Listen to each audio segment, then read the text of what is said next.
सवाल आज सूरजपुर का चर्चित दोहरा हत्याकांड तो आप सबको ध्यान होगा। वही चर्चित दोहरा हत्याकांड जिसमें पुलिस के प्रधान आरक्षक तालिब की पत्नी और बिटिया की नृशंस तरीके से हत्या हुई और हत्या होने के बाद शव को सड़क पर फेंक दिया गया, घर से कुछ किलोमीटर दूर ले जाकर। उस मामले में सूरजपुर कोर्ट में सुनवाई शुरू हो गई है, लेकिन सिर्फ यही बताने आपके सामने हाजिर नहीं हुआ हूं। दरअसल जब कोर्ट में ये सुनवाई शुरू हुई है तो कुछ और महत्वपूर्ण हैं जो पुलिस की डायरी में मौजूद हैं, और वो जो डायरी में मौजूद है उसके बारे में आपको बताने हाजिर हुआ हूं। नमस्ते, मेरा नाम है याज्ञवल्क्य। 13 अक्टूबर 2024 को सूरजपुर जिला मुख्यालय में प्रधान आरक्षक तालिब की पत्नी और बिटिया की नृशंस हत्या हुई। हत्यारों ने घर में घुसकर उनकी पत्नी और उनकी बिटिया की हत्या कर दी और शव को कुछ दूर गांव के पास निर्वस्त्र फेंक दिया। इस मामले में सूरजपुर कोतवाली ने 575/24 के तहत क्राइम नंबर रजिस्टर्ड किया और 26 दिसंबर 2024 को इस मामले में चार्जशीट कोर्ट में पेश कर दी गई। इस मामले की सुनवाई शुरू हो चुकी है। सूरजपुर का जो स्पेशल कोर्ट है, यानी पॉक्सो कोर्ट और फास्ट ट्रैक कोर्ट, जिसके जज हैं आनंद प्रकाश वारियर, वो उनकी अदालत में इस मामले की सुनवाई शुरू हो चुकी है। 23 अप्रैल और 24 अप्रैल ये वो 2 दिन हैं जिन 2 दिनों में इस केस की प्रारंभिक सुनवाई कह लीजिए या गवाही का दौर शुरू हो चुका है। अभी जो 23 और 24 की तारीख गुजरी है, इन तारीखों में तालिब यानी जिनकी पत्नी और बिटिया की हत्या हुई थी वो, उसके अलावा लोकेश सिंह, विपिन सोनी और तालिब के भाई सैयद मोहम्मद फैज़ल का बयान दर्ज हुआ है। और बयान दर्ज होने के बाद बचाव पक्ष के अधिवक्ताओं ने क्रॉस क्वेश्चन भी किया है। न्यायालय में जो कुछ हो रहा है उस पर फिलहाल कोई टिप्पणी नहीं, क्योंकि न्यायालय में प्रक्रिया चल रही है। 13 मई, 14 मई और 15 मई को अभी इस मामले में और गवाही होनी है, और इस पूरे प्रकरण में अगर आप कुल गवाहों की संख्या देखेंगे तो वो करीब करीब 64 के आसपास है। मगर 13, 14 और 15 मई की जो गवाही है बेहद महत्वपूर्ण गवाही मानी जा रही है। वो गवाही भी महत्वपूर्ण थी जो 23 और 24 अप्रैल को हो चुकी, यानी मृतका महिला और उनकी बिटिया के पिता पति तालिब की गवाही, तालिब के भाई की गवाही, विपिन सोनी नाम के व्यक्ति की गवाही, लोकेश सिंह नाम के व्यक्ति की गवाही, ये भी बेहद महत्वपूर्ण गवाही थी जो अदालत में हो चुकी है। क्रॉस, जैसा मैंने बताया, हो चुका है।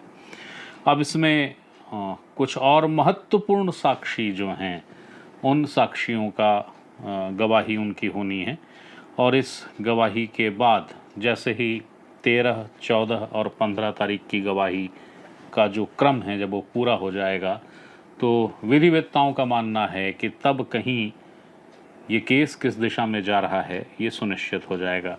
पर अदालत में जो हो रहा है और जो होगा सो तो होगा। मैं आपको सिर्फ ये बताने हाजिर नहीं हुआ हूँ कि अदालत में क्या हो रहा है, क्योंकि अदालत की प्रक्रिया है वो चलती रहेगी और अभी उस पर कुछ विशेष जानकारी देने का कोई औचित्य नहीं है। मैं आपको ये बताने हाजिर हुआ हूँ कि इस दोहरे नृशंस हत्याकांड में पुलिस की जो चार्जशीट है वो क्या महत्वपूर्ण नई बात कह रही है जिसके बारे में अब तक चुप्पी थी, वही जानकारी देने आपके सामने हाजिर हुआ हूँ। सूरजपुर थाने की जो FIR है जो इस दोहरे हत्याकांड से जुड़ी हुई है, जिसका क्राइम नंबर है 575/24, उसमें सिर्फ हत्या की धाराएं नहीं हैं। पुलिस ने उसमें बलात्कार और पॉक्सो एक्ट की धारा भी लगाई है। 10 पॉक्सो एक्ट, BNS की धारा 70, ये धाराएं लगाई गई हैं। पुलिस ने जो विवेचना की है, पुलिस की जो केस डायरी है, उस केस डायरी में DNA रिपोर्ट का भी जिक्र है, और DNA रिपोर्ट जो प्रमुख आरोपी है, हत्यारोपी है, सूरजपुर का कुख्यात है, जिसके खिलाफ कई आपराधिक मामले हैं, जो इस पूरे घटनाक्रम का मूल स्रोत है, मूल हत्यारा है, वही बलात्कारी भी है। ये पुलिस की चार्जशीट बताती है। पुलिस ने जो डीएनए कराया था, वो डीएनए भी कुलदीप साहू से मैच हो गया है। ये चीज़ें पुलिस की चार्जशीट में हैं और पुलिस आने वाले समय में कोर्ट में इसको प्रस्तुत करेगी। चार्जशीट में जो अन्य महत्वपूर्ण बातें हैं जिन्हें पुलिस मानती है कि ये न्याय दिलाने में बहुत महत्वपूर्ण कारक बनेंगे, उनमें डीएनए तो अपनी जगह ही है, फिंगरप्रिंट भी बहुत महत्वपूर्ण है जो घर के अंदर से लेके कुलदीप जिस कार में भागा था उस कार में भी मिले हैं और समान रूप से मिले हैं। इसके अलावा जो महिला थी और उनकी बिटिया थी, उनका जो ब्लड ग्रुप है जो घर के अंदर और गाड़ी में भी मिला, वो भी समान है। उससे ये सुनिश्चित हुआ है कि मारने के बाद शव को जिस गाड़ी में ले जाया गया तो जिनकी हत्या हुई और जो उस गाड़ी में थे वो दोनों लोग वही दो मृतक थे जिनकी हत्या हुई थी। और उसके साथ साथ एक महत्वपूर्ण सीसीटीवी फुटेज भी पुलिस को हासिल है। पुलिस ने चार्जशीट में उसका उल्लेख किया है कि ये सीसीटीवी फुटेज ये बताता है कि शव को कार से फेंका जा रहा है। तो इस पूरे मामले में पुलिस की चार्जशीट में इस बात का खुलासा है कि नृशंसतम तरीके से की गई हत्या के पहले बलात्कार भी हुआ था और इस समय जो प्रमुख आरोपी है कुलदीप और कुलदीप के साथ जो अन्य सहयोगी आरोपी हैं जिनमें रिंकू एक आरोपी है, आर्यन, नीलकेश्वर, सूरज और सी के चौधरी, ये भी आरोपी हैं और ये सभी जेल में हैं और विचारण न्यायालय का चल रहा है। तो सिर्फ इस बात के साथ ही ये विषय यहाँ मैं समाप्त नहीं कर रहा हूँ कि जो चार्जशीट है उस चार्जशीट में पुलिस ने तथ्यों के साथ क्या बात कही है, क्या नई बात बताई है और वो इस लोमहर्षक वारदात के साथ जो लोगों का गुस्सा था, उस गुस्से को क्षोभ में बदलने वाली ऐसी कौन सी घटना और हुई थी जिसका खुलासा पुलिस ने अपने चार्जशीट में किया है। सिर्फ यही तक बताकर नहीं ठहर रहा हूँ, कुछ बीती हुई बात भी आपको याद दिला देता हूँ। सूरजपुर कोर्ट में जो चार्जशीट है वो करीब 700 पन्ने की है। गवाहों को लेके मैंने अभी आपको बताया था 64, मगर उनकी संख्या है 70। थोड़ा मुझे भ्रम हो गया था। कुल आरोपी हैं 6।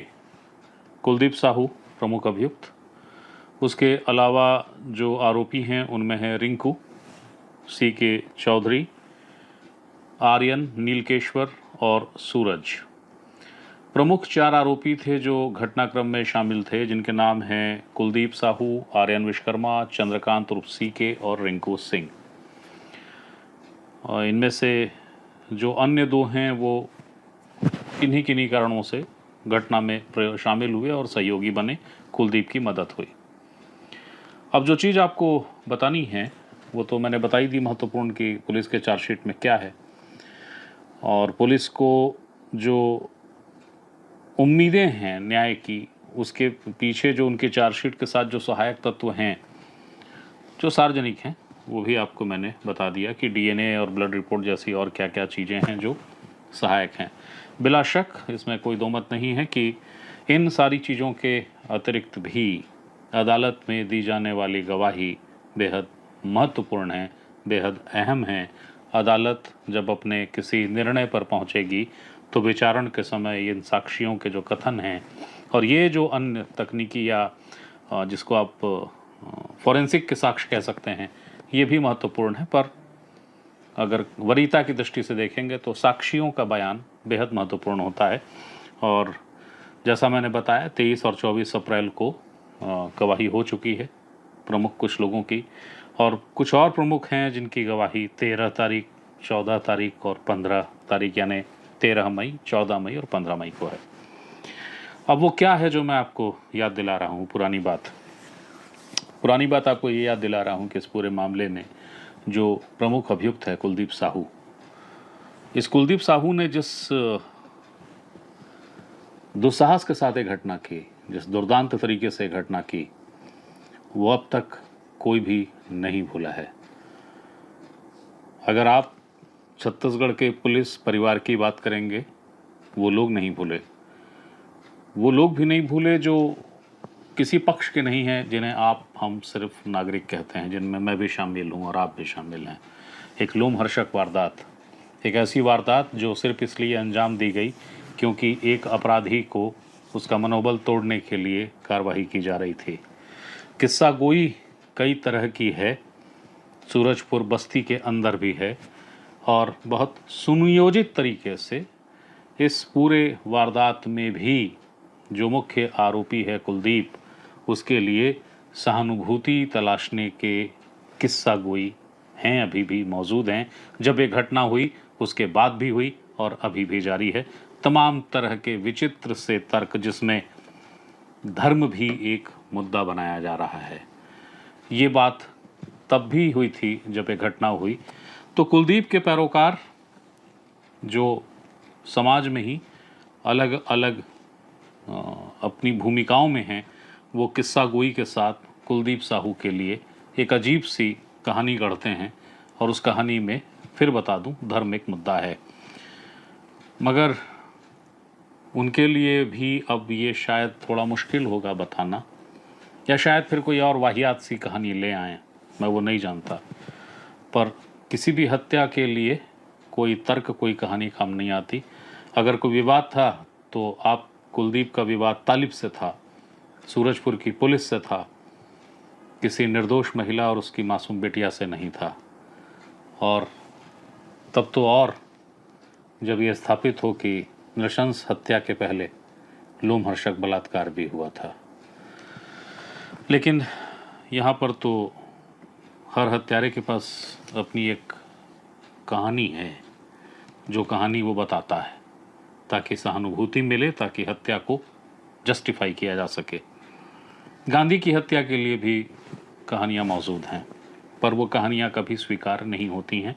ये कहानी भी कभी स्वीकार नहीं होगी जो कुलदीप के पैरोकार कुलदीप के हिमायत में बताते हैं, प्रचारित करते हैं। जो महत्वपूर्ण चीज़ आपको याद दिलाना चाह रहा हूँ, वो याद दिलाना चाह रहा हूँ कि जिस लोमहर्षक अंदाज में ये हत्या हुई थी, उससे भी ज़्यादा लोमहर्षक, जी अपने शब्द दोहराता हूँ, जिस लोमहर्षक अंदाज में ये हत्या हुई, उससे भी ज़्यादा लोमहर्षक तरीके से वो कहानी है जिसमें कुलदीप के गिरफ्तारी की दास्तां हुई। कुलदीप को, जैसा मैंने बताया कि 13 तारीख की घटना थी, 13/10/2024 की घटना है। 15 की शाम उसको बलरामपुर जिले की पुलिस ने गिरफ्तार बताया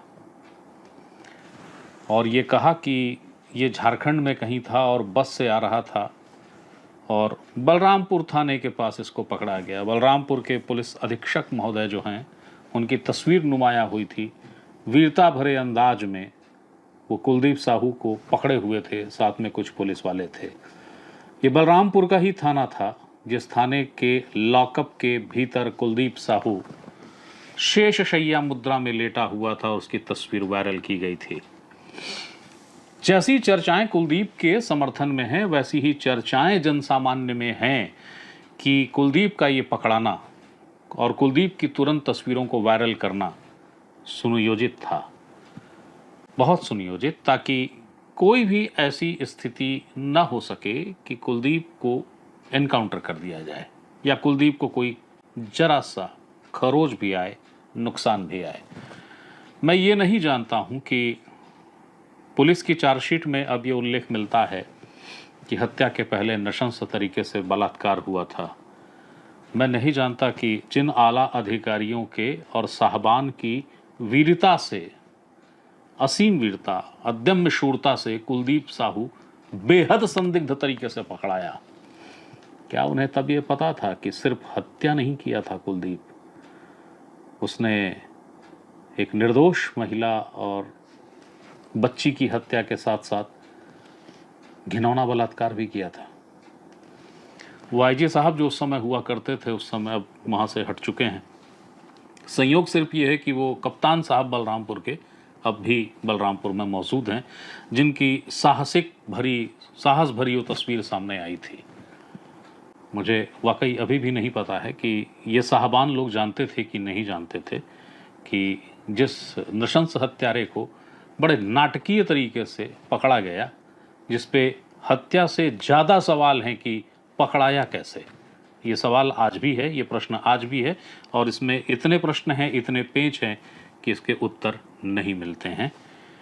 तो वो जो किस्सा था जो आज भी स्मरण में है कि कितने जादुई तरीके से पकड़ाया, जिस जादुई तरीके से ये पकड़ाया और जिस तरीके से उसको प्रचारित किया गया कि पकड़ लिया गया है, उसमें कई सवाल हैं जिन सवालों के जवाब नहीं हैं। तो सिर्फ एक वो घटना नहीं कि पुलिस ने तालिब के पत्नी और बिटिया की हत्या के मामले में चार्जशीट पेश कर दी है और सूरजपुर कोर्ट में इस मामले में सुनवाई शुरू हो गई है। चार्जशीट में कुछ महत्वपूर्ण था जो आपको बताना ज़रूरी था, और उसके साथ साथ ये भी कि कुलदीप का पकड़ाना भी कोई कम रहस्यमय नहीं था। एक बात और, कुलदीप को अंबिकापुर की जेल में रखा गया। अंबिकापुर जेल में करीब 1.5 महीना पहले जेल के ही प्रहरियों ने मोबाइल पकड़ा, और मोबाइल पकड़ा उसी बैरक से जिस बैरक में कुलदीप था। गाहे बगाहे ये खबरें आती रही कि कुलदीप मोबाइल से संपर्क में है जेल के अंदर से, मगर ये बातें ही सिर्फ होती रहीं कि क्या वाकई ऐसा है या ये भी कोई किस्सा गोई है कि जेल से ही वो संपर्क बनाया हुआ है। मगर जेल के अंदर से, उसी बैरक से, उसी कमरे से मोबाइल मिला जिस कमरे में कुलदीप साहू बंद है। कुछ प्रधान आरक्षक या कुछ जेल के प्रहरियों का निलंबन हुआ, मगर ये कहते हैं कि एक अहम किरदार जो जेल के अंदर है, जिसकी अहम भूमिका थी इन बंदियों को, जो कुलदीप के साथ अन्य खूंखार बंदी थे, उनको विशेष सुविधा दिलाने में, उसे कुछ भी नहीं हुआ, उसे कोई कार्रवाई नहीं हुई। और किस्सा गोई में ये बात अभी भी कही जाती है कि कुलदीप को मिलने वाली सुविधाएं 1-2 दिन के लिए ठहरी, मगर उसके बाद वो सुविधाएं उसे फिर हासिल हैं। तो ये एक सूचना थी जो ज़रूरी थी, एक जानकारी थी जो आपको देनी ज़रूरी थी, क्योंकि हर सूचना और जानकारी पे अधिकार सिर्फ आपका है, मैं सिर्फ माध्यम हूँ। फिर कोई सूचना होगी, फिर कोई जानकारी आएगी, वो देने आपके सामने फिर हाजिर होऊंगा। तब तक के लिए प्रणाम।